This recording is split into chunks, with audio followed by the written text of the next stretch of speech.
வணக்கம். இன்று நீங்கள் கேட்க இருப்பது சாண்டில்யன் அவர்களின் மலைவாசல். அத்தியாயம் 22. ரகசிய ஓலை. பூரகுப்தன் பிரவேசம் சக்கரவர்த்திக்கே வியப்பளித்ததென்றால் அறையிலிருந்த மற்றவர்களின் மனோநிலையை விவரிக்க வேண்டிய அவசியமில்லை.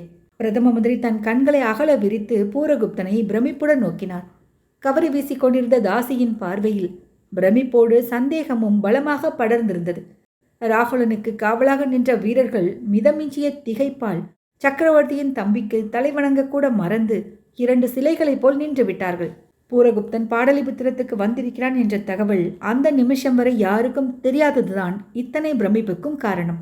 தம்பியை பார்த்த சக்கரவர்த்தியின் மனத்தில் என்னென்னவோ ஓட ஆரம்பித்தன. அயோத்தியில் இருக்கும்படி தான் கட்டளையிட்டிருக்க அதை மீறி தம்பி எதற்காக பாடலிபுத்திரத்துக்கு வந்தான்? ராஜ பிரதிநிதிகள் நகரத்துக்குள் நுழையும் போது சப்திக்கும் தங்கா முதலிய வாத்தியங்களின் சப்தம் இவன் நுழையும் போது ஏன் சப்திக்கவில்லை? வேறு ஏதோ காரியமாக மர்மமாக வந்திருந்தானால் என்னை பார்க்க இங்கு ஏன் வருகிறான்? இந்த மாதிரி பல கேள்விகள் சக்கரவர்த்தியின் மனதில் எழுந்தன. ஆனால் மனதில் எழுந்த எண்ணங்கள் எல்லளவு முகத்தில் பிரதிபலிக்காமல் ஸ்கந்தகுப்தன் தன் தம்பியை வரவேற்று, எப்பொழுது வந்தாய்? இப்படி உட்கார் என்று தன் பக்கத்தில் இருந்த ஆசனத்தை சொட்டி காட்டினான். பூரகுப்தனும் ஸ்கந்தகுப்தனைப் போல் நல்ல ஆஜானுபாகுவாய் இருந்தான். சக்கரவர்த்திக்கு 4-5 பிராயங்களில் சிறியவனாதலால் ஸ்கந்தகுப்தனுக்கும் அவனுக்கும் உயரம், பருமன், முகஜாடை முதலியவற்றில் அதிக வித்தியாசமில்லை. ஆனால் அண்ணன் தம்பி இருவர் கண்களிடையே இருந்த வித்தியாசம் மட்டும் அளவிட முடியாததாய் இருந்தது. ஸ்கந்தகுப்தன் பார்வையில் யாரையும் ஊடுருவி பார்க்க வல்ல தீக்ஷண்யமும் வீரமும் சிரிந்து நின்றன. பூரகுப்தன் பார்வையில் அதிக சலனமும் ஒரு பயமும் தீவிர சந்தேகமும் கலந்து நின்றன. ஸ்கந்தகுப்தன் கண்களில் உலக விவரங்களை எல்லாம் தாண்டி செல்லும் ஒரு தீர்க்க தரிசனம் இருந்தது. பூரகுப்தன் பார்வையில் கருமித்தனமும் லௌகீக விவகாரங்களில் ஆசையும் பட்டவர்த்தனமாக பிரதிபலித்தன. இப்படி மாறுபட்ட குணங்களையுடைய அந்த அண்ணன் தம்பி இருவரையும் பிரதம மந்திரி ஒரு முறை ஏற இறங்க பார்த்து பெருமூச்செறிந்தார். தன் வருகை எத்தகைய அதிர்ச்சியை விளைவிக்கும் என்பதை பூரகுப்தனும் அறியாமல் இல்லை.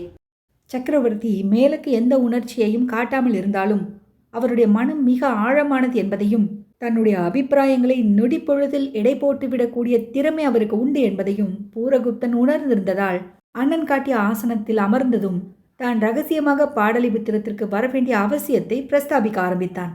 அவசரமான இராஜாங்க வேலையாக வரவேண்டியிருந்தது. தவிர என் வருகையை ரகசியமாகவும் வைத்திருக்க வேண்டிய அவசியம் இருக்கிறது என்று பேச்சை தொடங்கிய பூரகுப்தனை பிரதம மந்திரி இடைமறித்து, என்ன மர்மமாக தாங்கள் வந்திருந்தாலும் கோட்டை வாசலிலுள்ள டமாரங்களாவது முழங்கியிருக்க வேண்டும் என்று கூறினார். நான் வரும் முன்பே தூதர்களை அனுப்பி கோட்டை வாசல் டமாரமோ வாத்தியங்களோ முழங்கக்கூடாதென எச்சரித்து விட்டேன் என்று விளக்கினான் பூரகுப்தன். டமாரங்கள் சப்திக்காத காரணத்தை தெரிந்து கொண்ட பிரதம மந்திரி பூரகுப்தன் வருகைக்கான ரகசியத்தையும் அறிய விரும்பினார். இருந்தாலும் சக்கரவர்த்தியின் பிரதிநிதியாக அயோத்தியில் ராஜ்ய நிர்வாகம் செய்து வரும் பூரகுப்தனை நேரடியாக பிரதம மந்திரி கேள்விகள் கேட்க முடியாதல்லவா? ஆகவே சம்பிரதாயமாக பேச்சை கிளப்பி, அப்படியா சமாச்சாரம்? அதனால்தான் தங்கள் வருகை அவ்வளவு மர்மமாக இருந்திருக்கிறது. தாங்கள் வந்து வெகு நேரமாகிறதோ என்று கேட்டார். அதிக நேரமாகவில்லை. வந்ததும் என் தாயாரை பார்த்துவிட்டு நேராக இங்குதான் வருகிறேன் என்ற பூரகுப்தன் தாயாரை பார்த்துவிட்டு வந்ததாக சொன்னதும் ஸ்கந்தகுப்தன் கண்களும் கவரி வீசிக்கொண்டிருந்த தாசியின் கண்களும் ஒரு வினாடி மின்னல் வேகத்தில் சந்தித்து பழைய நிலையை அடைந்தன. மேலே ஏதோ பேசப்போன பூரகுப்தனை கையமர்த்தி நிறுத்திய சக்கரவர்த்தி பிரதம மந்திரியை நோக்கி, முதலில் இந்த ஹீனன் விஷயத்தை விசாரிப்போம் என்றார். மற்றவர்களோடு பூரகுப்தனும் ராகுலனை நன்றாக ஏறெடுத்து நோக்கினான். சக்கரவர்த்தி ராகுலனை நோக்கி கேட்டார், நான் கேட்ட கேள்விக்கு பதில் சொல்லவில்லையே. அடிலன் இப்பொழுது எங்கிருக்கிறான்? என்னுடன் 10 வீரர்களை அனுப்புங்கள். அடிலனை இன்னும் அரைஜாம காலத்தில் தங்கள் சன்னிதானத்தில் கொண்டு வந்து நிறுத்துகிறேன் என்றான் ராகுலன். சக்கரவர்த்தி அவனுக்கு பதில் ஏதும் சொல்லாமலே பிரதம மந்திரியை நோக்கி, மந்திரி, இவருடன் சென்று அடிலனை குப்தராஜ்ய விருந்தினர்களுக்கு அளிக்கப்படும் சகல மரியாதைகளுடன் அழைத்து வந்து அரண்மனை அதிதி கிரகத்தில் இருக்க செய்யுங்கள். இந்த கைதியை மட்டும் சிறையில் தள்ளுங்கள். இன்னொரு நாள் அவகாசப்பட்டால் விசாரிக்கிறேன் என்றார். சக்கரவர்த்தியின் தீர்ப்பை கேட்ட ராகுலன் கதற ஆரம்பித்தான். மகாராஜா, அடிலன் உங்கள் பரம விரோதி. அடிலனுக்கு விருந்து, எனக்கு சிறைவாசமா என்று கூவினான். சக்கரவர்த்தி மேற்கொண்டு எதுவும் பேசாமல் ராகுலனை வெளியே அழைத்து செல்லும்படி சைகை செய்யவே வீரர்கள் அவனை இழுத்துச் சென்றனர். சக்கரவர்த்தியின் கட்டளையை நிறைவேற்ற எழுந்த பிரதம மந்திரி சிறிது ஏதோ யோசித்து ஆசனத்தின் அருகிலேயே நின்றார். என்ன மந்திரி என்று கேட்டார் சக்கரவர்த்தி. இல்லை, அடிலனை ராஜாங்க விருந்தினனாக உபசரிக்க உத்தரவிட்டீர்களே என்று இழுத்தார். ஆமாம், அதற்கென்ன? அவன் எவ்வளவோ ஜனங்களை ஹிம்சித்திருக்கிறானே. உண்மைதான் மந்திரி. ஆனால் அவன் இப்பொழுது தோரமானாவின் எதிரி. சக்கரவர்த்தி சொல்வதன் அர்த்தம் மெல்ல மெல்ல புரிய ஆரம்பித்தது. சக்கரவர்த்தி தமது அபிப்பிராயத்தை நன்றாக விவரித்தார். தோரமானா குப்த ராஜ்யத்தின் எதிரி, அடிலன் தோரமானாவுக்கு எதிரி. ஹீன ராஜ்யத்தை ஹிந்துஸ்தானத்தில் ஸ்தாபிக்கும் சாமர்த்தியம் ஹீனர்களில் தோரமானா ஒருவனுக்குத்தான் உண்டு. அடிலனை நாம் தோரமானாவுக்கு எதிராக உபயோகித்தால் ஹீனர்களிடையே பிளவை உண்டாக்கி தோரமானாவை பலவீனப்படுத்தலாம். தோரமானாவின் கை சளைத்தால் ஹீன ராஜ்யத்தை பாரத நாட்டில் ஏற்படுத்துவது பகர் கனவுதான். அடிலன் நமக்கு இப்பொழுது சிறந்த ஆயுதம். அதை நன்றாக பாதுகாப்பது நமது கடமை என்றார் ஸ்கந்தகுப்தன். சக்கரவர்த்தியின் தீர்க்க தரிசனத்தை வியந்த பிரதம மந்திரி, அப்படியானால் இந்த ராகுலனை எதற்காக சிறையில் தள்ள சொல்கிறீர்கள் என்று கேட்டார். இவன் தன்னை காப்பாற்றிக் கொள்ள எவ்வளவு பேரை பலியிட தயாராயிருந்தான் என்பதைத்தான் அவன் வாயாலேயே கேட்டோமே. இப்பேற்பட்ட அயோக்கியனை குப்த ராஜ்யத்தில் சுதந்திரமாக உலாவ விடுவது தவறு. தவிர இவன் அடிலனை நம்மிடம் காட்டிக் கொடுக்க தயாராக இருக்கும் பொழுது சந்தர்ப்பம் கிடைத்தால் தோரமானாவிடமும் காட்டிக் கொடுக்க மாட்டான் என்பது என்ன நிச்சயம்? நமக்கோ அடிலன் தற்சமயம் அரிய சொத்து. அந்த சொத்தை அழிக்கும் நோக்கமுள்ள யாரையும் சிறிது கட்டுப்படுத்தியே வைக்க வேண்டும் என்றார் ஸ்கந்தகுப்தன்.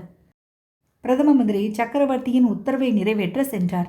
அவர் அறைக்கு வெளியில் சென்றதும், தம்பி, தக்ஷசீலத்தில் அஜித் சந்திரன் கொடுத்த 20,000 ஸ்வர்ணங்கள் என்ன ஆயின என்று பூரகுப்தனை விசாரித்தார்.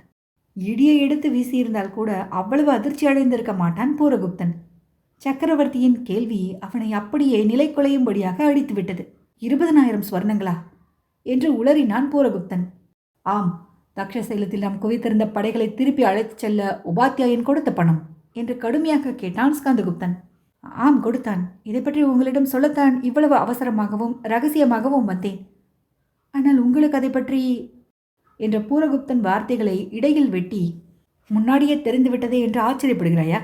பூரகுப்தா, முடிவாக சொல்கிறேன், கேள். இன்னும் மீறினால் 5 வருடம் நான் உயிருடன் இருப்பேன். பிறகு நீதான் இந்த குப்த ராஜ்யத்துக்கு சக்கரவர்த்தி.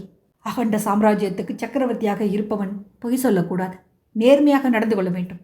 எதிரிகள் கொடுக்கும் ஸ்வர்ணங்களை நீ சேர்த்து வைப்பதில் எனக்கு எந்த ஆட்சேபனையும் இல்லை.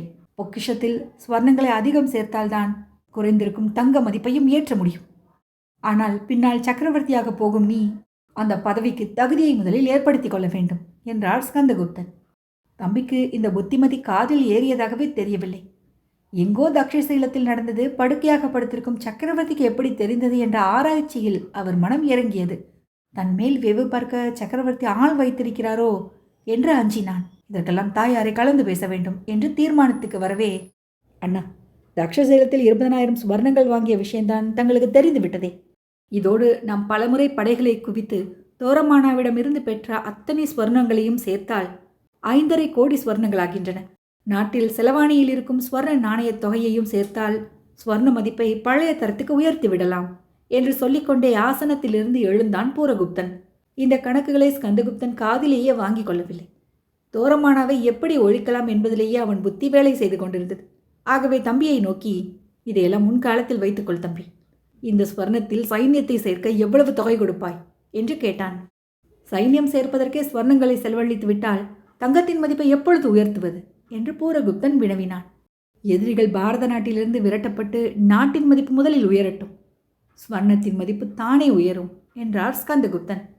பூரகுப்தனுக்கு சக்கரவர்த்தியின் யோசனை அவ்வளவாக பிடிக்காவிட்டாலும் அப்பொழுது அவன் எதுவும் பேசவில்லை. நாளை காலையில் வருகிறேன் என்று அனுமதி பெற்று போய்விட்டான். அவன் சென்றதும் தாசி சக்கரவர்த்தியிடம் கேட்டாள், ஆமாம், உங்களுக்கு மலைவாசலில் நடந்த புரட்சியும் தக்ஷசீலத்தில் பொன் கிடைத்ததும் எப்படி தெரிந்தன? யாராவது ஒற்றர்கள் வைத்திருக்கிறீர்களா?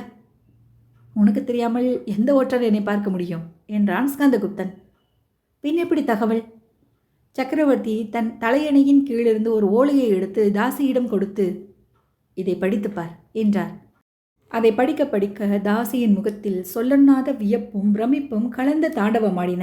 அவள் எழுந்த உணர்ச்சியை தாங்க முடியாமல், அப்படியானால் அந்த இன்று ஏதோ சொல்லப்போகவே அவள் தாசி என்பதையும் பார்க்காமல் சக்கரவர்த்தி தன் கையாலேயே சட்டென அவள் வாயை பொத்தி, பெயரை சொல்லாதே என்று எச்சரித்தார்.